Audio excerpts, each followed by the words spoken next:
Hello Libra, welcome again dito sa iyong reading. Kamusta? Sana kayong lahat ay okay. Please don't forget to like, share, follow, subscribe para sa mga bago dito at mga hindi pa nakasubaybay sa ating YouTube and Facebook. Regarding personal reading services, dumiretso po kayo sa aking FB page. Doon po kayo mag-PM kung balak nyong mag-inquire o mag-book ng personal reading services.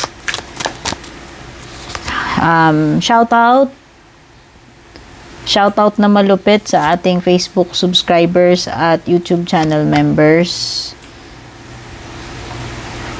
Panoorin ninyo yung readings nyo, YouTube channel members. Nakapag-upload ako, pero parang wala pang nanonood.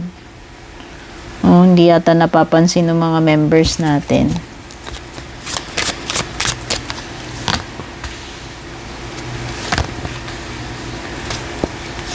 Okay. So, nakikita ko dito parang Libra, nag-iisip ka ng mabuti. Parang nagbibigay ka na ng ultimatum dito sa situation mo na kung wala pa ring improvement, kung wala pa ring ikaw mapapala, walang magandang mangyayari, siguro aalis ka na rito. No? Career man yan, lugar, or love life. Pinag-iisipan mo na itong move na ito.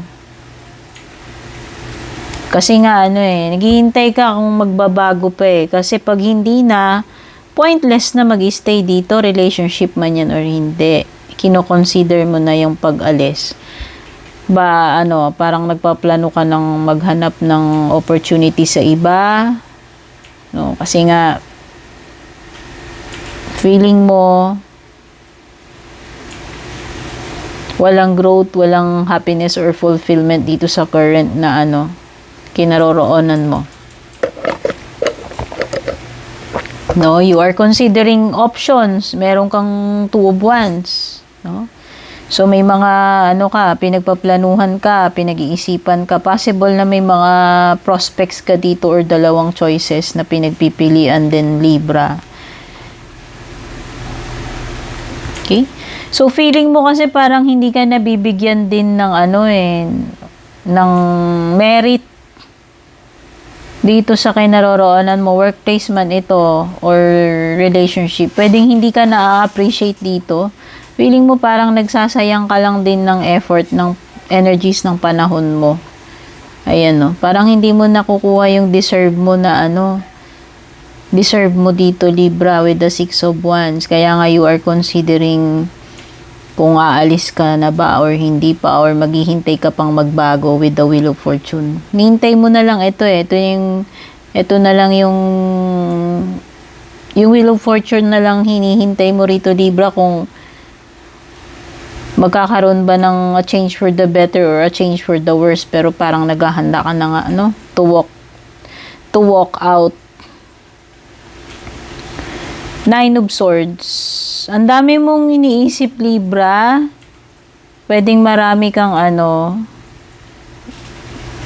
maraming nagpapa-stress or nagpapa-worry sa iyo. Ayan, no? Pwedeng fears ito. Fear, stress, or mga problema. Hindi ko alam ano ba tong mga nagpapa-stress sa iyo, Libra. Parang wala kang dito. Hindi ka makapag-relax. Parang hindi ka makalma dyan dahil dito sa mga iniisip mo. Parang more on nakakatakot eh. Ayan, tignan mo mga pagmumukha niya mga yan. Iniisip mo tong mga nakakatakot na senaryo, yung mga posibleng mangyari na ganyan. Ayan. Na-overthink ka, ayan. Papa-overthink ka tuloy dyan, Libra. Nasisira yung beauty mo dyan. 5 of Swords. Okay, nako-confuse kayo. Some of you, hindi nyo alam. Ang dami kasi, may mga options ka kasi dito, Libra. So, pwedeng nagugulo tuloy isip mo. Kulang na lang, ayan, tignan mo, kulang na lang mag-mini-mini-mini mo yung nasa picture. Okay? Hindi ko alam, pero parang may mga nagpapa-confuse sa'yo dito. Ayan, ebidensya rin sa 9 of Swords. Nagugulo lalo yung isip mo eh. Instead na makatulong, parang lalo ka napapa-overthink dito. Pwedeng yung iba, hindi, pumapasok sa isip ko, pero hindi to para sa lahat. Baka yung iba napaparanoid kayo. Sobra yung, ninyo, yung pag-iisip ninyo, baka buntis kayo. O, baka kasi ayaw nyo, or hindi pa dapat, or hindi tama. O baka yan, o di bumili ka na ng pregnancy test mo, Libra, para matapos na tong pag-iisip mo. O, baka naman yun lang yung kailangan mo. Or pwedeng iba, baka actual na pregnant kayo. Tapos ang nagpapasakit ng ulo nyo, hindi ko alam. Sino ba tong person na pinoproblema mo ba yung tatay ng pinagbubuntis mo? Namumroblema ka ba kasi hindi mo alam kung pananagutan ka? Namumroblema ka ba kasi hindi mo alam kung sino tatay? Alin doon? A, B, or C, or none of the above? Test paper. O baka kasi ganun, parang yun din yung isa pa na pick up. Kasi may mga fears ka dito. Ayan, hindi ka matahimik. Hindi mo alam. Nako-confuse ka. Hindi mo alam kung sino. Okay? Basta, itong 7 of Cups na to is, delusion. Pwede kasing delusion or confusion eh. Ayan, 9 of Swords and 7 of Cups. Pwedeng illusion. Sabi ko nga parang napapa-overthink ka dito eh. O baka naman na-overthink ka dahil dito sa nakasamaan mo ng loob, nakaaway mo. O baka iniisip mo galit sa'yo. O diba? Pwedeng ganun na-overthink mo lang, Libra. Ayan, sabi ko nga magkaka-wrinkles ka dyan. Possible na merong mga dito, yung parang mawalan ng ugnayan, contact, no? Possible na mag-disconnect or magkaroon ng tampuhan, awayan, kaya parang magiging detached or didistansya sa isa't isa. Ayan, may ganyang energy. Spiritual work, pwedeng meron kang ginagawang ganyan ngayon, Libra. Are you in yoga, meditation, or any spiritual practice? You are a light worker. Maaaring yung iba sa inyo parang kapareho ko reader or nakakatulong kayo sa ibang tao using your spiritual practices. Opportunity, Libra. Wow, may darating na opportunity. Pwedeng magkakaroon ka ng new job opportunities or possible na lumipat ng ibang location. Career opportunity. O, diba? May mga paparating sa'yo opportunity. May marireceive ka dito. Pwedeng makatanggap ka rin ng regalo, Libra. Ayan. Basta meron kang marireceive. Regalo man yan or opportunity. Live a healthier lifestyle, Libra. Baka may mga kailangan kang baguhin. Siguraduhin mo na hindi mo napapabayaan itong mga needs mo or yung health mo. Yan. Importante. Health is wealth. No?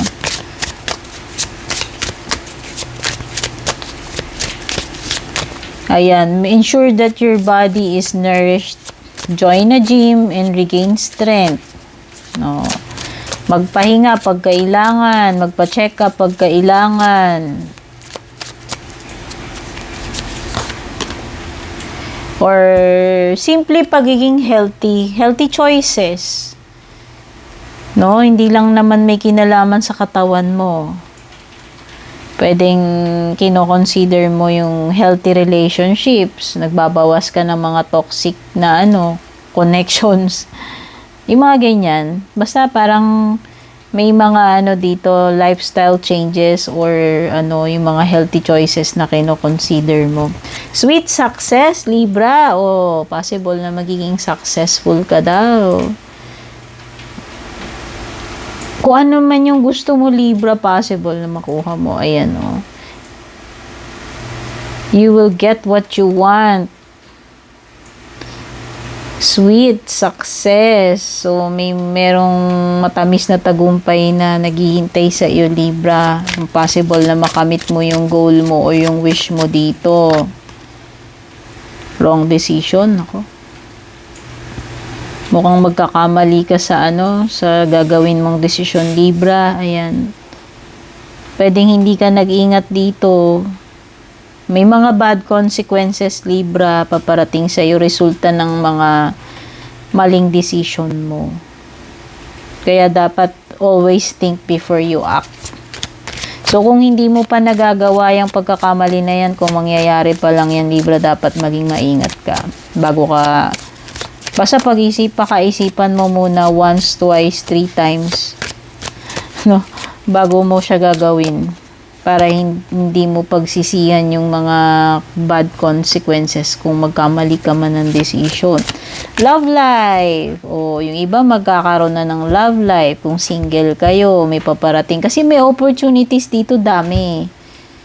So, kung single ka, Libra, isa ito sa mga opportunity papasok sa'yo. Possible na magka-jowa ka na. O, diba? Love and be loved. Makakaranas ka ng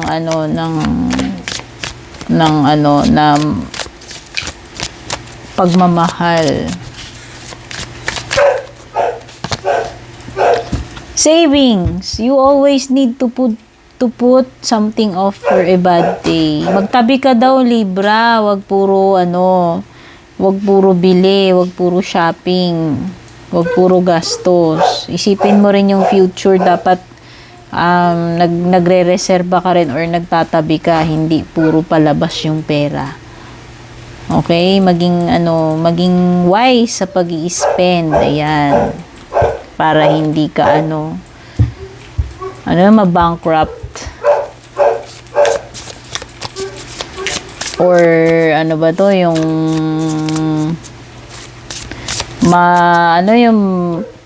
ma-overspend or masira yung budget mo, no? Tignan natin yung closing message para sa iyo, Libra.